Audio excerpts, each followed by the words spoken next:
জলঙ্গিতে তৃণমূলের প্রার্থী নিয়ে তুমুল বিতর্ক, টিকিট না পেয়ে ক্ষুব্ধ বিধায়ক অনুগামীরা, টায়ার জ্বালিয়ে বিক্ষোভ। আসন্ন নির্বাচনে জলঙ্গি বিধানসভা কেন্দ্রে তৃণমূল কংগ্রেসের প্রার্থী তালিকা ঘোষণা হতেই রণক্ষেত্রের চেহারা নিল এলাকা। ঘাসফুল শিবিরের মনোনীত প্রার্থী বাবর আলীর বিরুদ্ধে ক্ষোভে ফেটে পড়লেন স্থানীয় তৃণমূল কর্মী ও সমর্থকদের একাংশ। বুধবার বিকেলে জলঙ্গির কাটাবাড়ি মালুপাড়া এলাকায় টায়ার জ্বালিয়ে এবং পথ অবরোধ করে বিক্ষোভ দেখান কয়েকশো বিক্ষুব্ধ সমর্থক। বিক্ষোভকারীদের প্রধান অভিযোগ, বাবর আলী জলঙ্গির ভূমিপুত্র নন। তাদের দাবি, এর আগে সুব্রত সাহা, অলোক দাস কিংবা ইদ্রিস আলীর মতো বহিরাগত প্রার্থীদের টিকিট দিয়ে জলঙ্গিতে খেসারত দিতে হয়েছে দলকে। তাই এবার কোনোভাবেই বাইরের কাউকে প্রার্থী হিসেবে মেনে নিতে নারাজ তারা। বহিরাগত প্রার্থী চাই না, আমরা চাই স্থানীয় প্রার্থী। আমাদের ভূমিপুত্র, জলঙ্গির ভূমিপুত্র, জলঙ্গির যে কেউ প্রার্থী হতে পারে, আমরা তাকে তৃণমূল কংগ্রেসের প্রার্থী হিসেবে মেনে নেব। কিন্তু Babar Ali is not candidate in the Trinamool Congress. সমর্থকদের স্পষ্ট দাবি, মমতা বন্দ্যোপাধ্যায় এবং অভিষেক বন্দ্যোপাধ্যায় যেন অবিলম্বে সিদ্ধান্ত পুনর্বিবেচনা করে কোনো স্থানীয় নেতাকে টিকিট দেন। বিক্ষোভের আজ আরও বেড়েছে বর্তমান বিধায়ক আব্দুর রাজ্জাককে টিকিট না দেওয়ায়। গত নির্বাচনে প্রায় ৭৯,০০০ ভোটের বিশাল ব্যবধানে জয়ী হওয়া সত্ত্বেও কেন তাকে এবার প্রার্থী করা হলো না তা নিয়ে ক্ষোভ উগরে দিয়েছেন তার অনুগামীরা। তাদের মতে, জনপ্রিয় বিধায়ককে সরিয়ে নতুন মুখ আনায় দলের জয়ের পথে বাধা আসতে পারে। রাস্তার ধারে টায়ার জ্বালিয়ে বিক্ষোভ দেখানোর সময় স্লোগান ওঠে, বহিরাগত প্রার্থী মানছি না, মানব না। জলঙ্গির যে কোনো স্থানীয় ব্যক্তিকে প্রার্থী করার দাবিতে অনড় কর্মীরা। নির্বাচনের মুখে দলের এই অভ্যন্তরীণ কোন্দল প্রকাশ্যে বিক্ষোভ তৃণমূল নেতৃত্বের কপালে চিন্তার ভাঁজ ফেলেছে। এখন দেখার শীর্ষ নেতৃত্ব এই বিক্ষোভ সামাল দিতে প্রার্থী পরিবর্তন করে কিনা, নাকি বাবর আলীকে নিয়েই লড়াইয়ে নামে শাসক দল। এমনই সব খবর পেতে আমাদের ইউটিউব চ্যানেল গ্রাম বাংলা নিউজ 4M চ্যানেলটিকে সাবস্ক্রাইব করুন এবং বেল আইকনটি টিপে দিন, যেন সমস্ত খবর সবার আগে আপনার কাছে পৌঁছে দিতে পারি। এবং কমেন্ট করে জানান, আপনারা কি জলঙ্গির কোনো ভূমিপুত্রকে চান না, বাবর আলীকে চান? এবং শেয়ার করে ভিডিওটি সবার কাছে পৌঁছে দিন, যেন সবাই মতামত দিতে পারি। আপনারা দেখছেন গ্রাম বাংলা নিউজ, সবার সাথে সবার পাশে।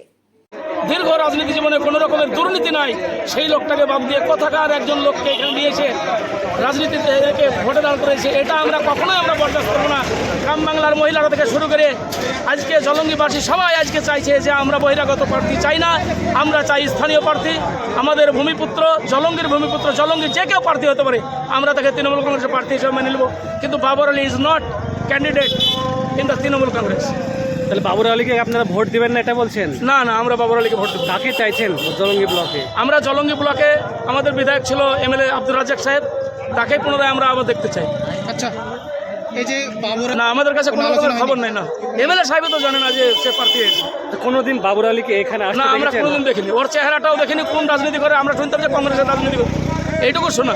কিন্তু তৃণমূল কংগ্রেসেও মাত্র আধ ঘন্টা আগে, যেমন আপনারা শুনেছেন নন্দীগ্রামে যে শুভেন্দুর ঘাট ধরে যে ঘুরে বেড়াতো, তাকে প্রার্থী করেছে তৃণমূল কয়েক ঘন্টার মধ্যে। আজকে সব জায়গাতে বিজেপি এবং তৃণমূলের যে সমঝোতা, সেটা পরিষ্কার হয়ে উঠছে। আপনার নাম? আমার নাম মাইনুল ইসলাম। ঠিক আছে। এখানে এবং আমাদের এখানে জলঙ্গির বিধায়ক 3 টার্মসের পরে 3 টার্মস তিনি পাস করেছেন। তৃণমূল ক্ষমতায় এবারই এসছে, NRC বলুন যাই বলুন, কিন্তু ৭৯,০০০ ভোটে জলঙ্গির বিধায়ক পাশ করে কিন্তু এখানে তৃণমূল সরকারকে জলঙ্গির বুকে প্রতিষ্ঠিত করেছে। তারা কিন্তু বামফ্রন্টের আন্ডারে ছিল, তারা CPM এর আন্ডারে ছিল। কিন্তু বিধায়ক সাহেব 3 বারের পর এই বাংলার মুখ্যমন্ত্রীকে এখানে মুখ চিনিয়েছে জলঙ্গির বিধানসভাতে ৭৯,০০০ ভোটে। সেই বিধায়ককে বাদ দিছে বিভিন্ন মানুষের মধ্যে বিক্ষোভ।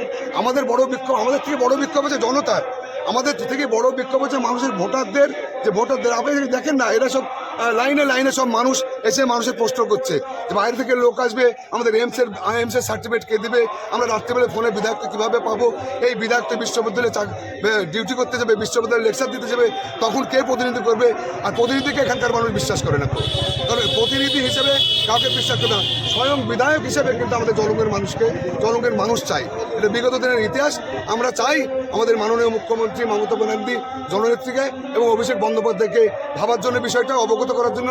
জলঙ্গির মানুষ কিন্তু একদম দুর্জয় ঘাঁটি জলঙ্গির মানুষ এর আগে কিন্তু শিক্ষা দিয়েছে বহুবার। সেই জন্য বলছি, আপনারা কথা বলেন, প্রচুর মানুষ প্রার্থী বদল চাইছেন আপনারা।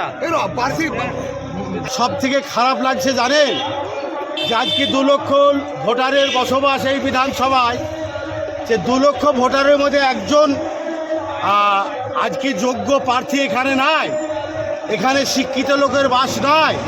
তাহলে বিগত দিনে এখানে তৃণমূলটাকে প্রতিষ্ঠিত করলাম কি করে আমরা? আজ নেত্রীর হাত শক্ত করলাম কি করে।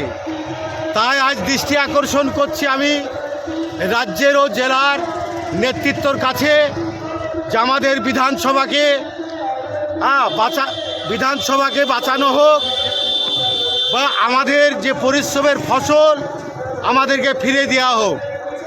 এই জন্য আজকে আমরা সমবেত হয়ে একসঙ্গে আলাপ আলোচনা করে এই বার্তাটা আজকে আমরা মিডিয়ার মাধ্যমে বা আপনাদের মাধ্যমে আমরা পৌঁছানোর চেষ্টা করছি। তাহলে বাবুর আলীকে কি আপনারা মানছেন না প্রার্থী হিসেবে? না, এখানকার আমরা দেখেছি যে শুধু আমাদের নেতৃত্বর কথা মতোই যে ভোটাররা ভোট দিবে এটা কথা নয়, কিন্তু বিগত দূরে দেখেছি এখানে আমি যে সুব্রত সাহা মহাশয় তিনি দুবার দাঁড়িয়েছিলেন জলঙ্গির থেকে, দুবার কিন্তু এখান থেকে পরাজিত হয়ে চলে গেছে। তারপরে রাজ্যে থেকে এলেন ইদ্রিস সাহেব, তিনিও পরাজিত হয়ে চলে গেছে। তারপরে অলোক দাস মহাশয় এলেন, তিনিও পরাজিত হয়ে চলে গেছে। তাই আমাদের আশঙ্কা বিগত দিন থেকে আজ সিপিএমের সঙ্গে লড়াই করে আজকে 21 সালে আমরা আমাদের বিধানসভার একটা বিধায়কের মুখ দেখতে পেয়েছিলাম। আমরা এটাকে হারাতে চাই না। আমরা যে কোনো বিনিময় আমাদের এই সিট উদ্ধার করে দিদির হাত শক্ত করার জন্য আমাদের এই আন্দোলন আজকে। আপনার নাম? আমার নাম বিরাজুল শেখ মিনা।